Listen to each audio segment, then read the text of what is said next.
हम मीनू झा प्रणाम करै छी समस्त मिथिलावासी के।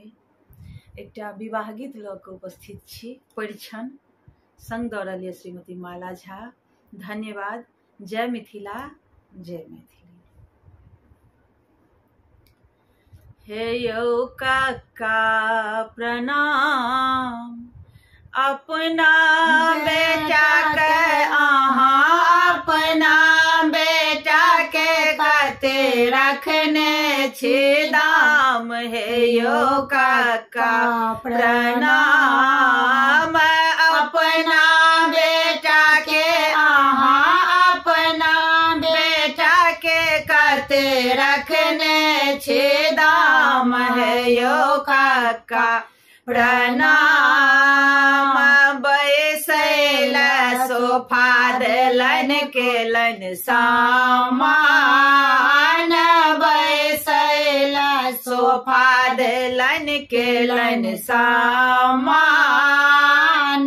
तखन कर लगला ओ तखन कर लगला अपन बाखान। हे यौ काका प्रणाम, अपना बेटा के कते रखने छी दाम। हे यौ काका प्रणाम, तखन ओ चाय देलन संगे जलपान। तखन ओ चाय देलन संगे जलपान।